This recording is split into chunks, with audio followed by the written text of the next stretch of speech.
Okay, so I'm going to make a real quick video because I've actually had a couple people request a little step-by-step on how to do this. We're going to make a incandescent third brake light flasher.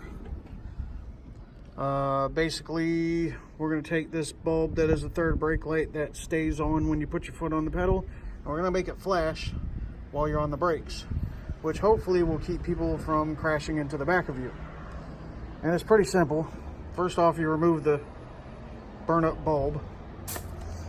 You'll need an EP34 flasher, one Scotch lock, a couple of these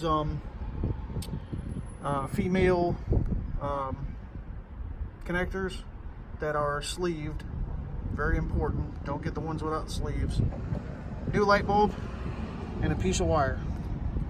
So here's how we do it. First things first, you unwire everything from the tail light, unplug it to where you can get access to your plug, and then you're going to take your handy dandy little light probe tester. We're going to figure out which one is the positive and which one is the negative. This is very important.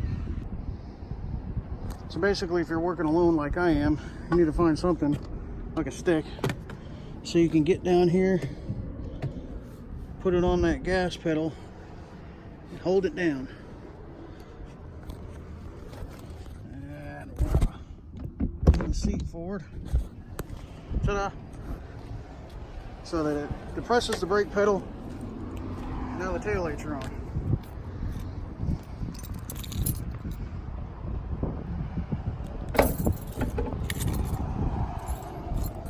Now, I get in here, and we're going to take our handy dandy probe, hook it up to some kind of metal, and we're going to probe this thing and figure out which side is hot and which side is cold.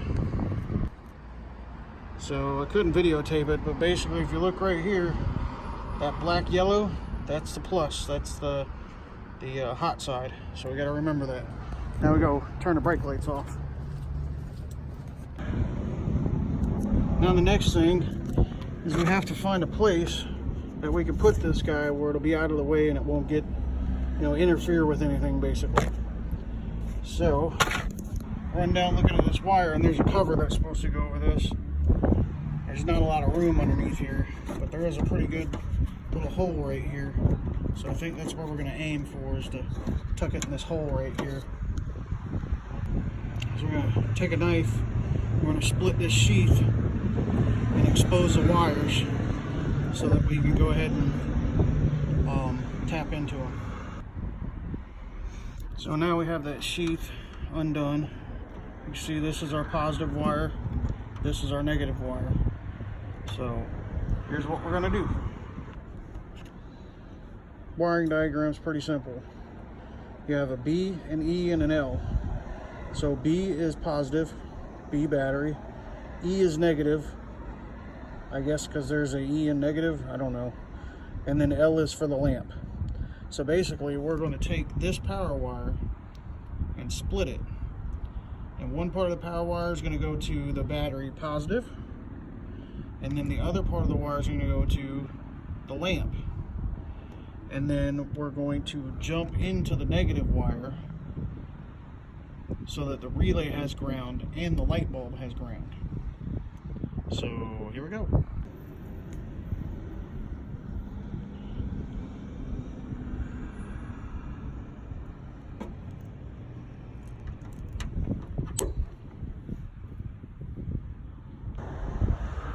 Once you cut the positive, go ahead and strip it. You don't need a lot. These little female connectors, and we're going to put one on each end of the wire. Once they're put on, just give them a little tug. Make sure you got it good and clamped on tight. I always double clamp mine. And that's all you need to do to the positive wire. Next is this little short piece of wire. This is going to be for negative.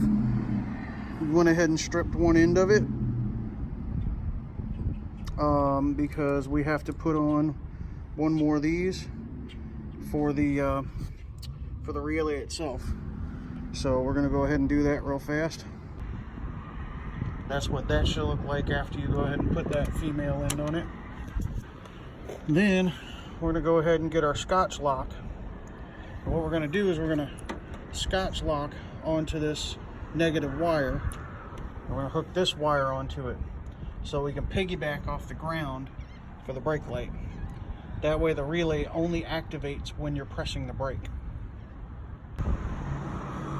I don't necessarily enjoy using Scotch locks, but sometimes they have their purpose. Whenever I do use one though, I make sure that it's set. I push it in with my thumb and make sure that it's where I want it to be, and then I go ahead and crimp it with a pair of pliers. That's what it looks like when it's done. You can always test your Scotch lock to make sure you got a good connection. Ground's real easy. You clip your alligator clip into it, and then you find your hot side. We have a very good connection.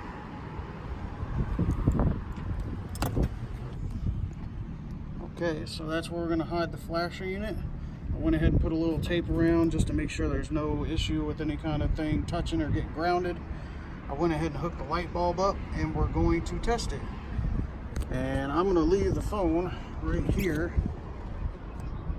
and I'll go push the brakes.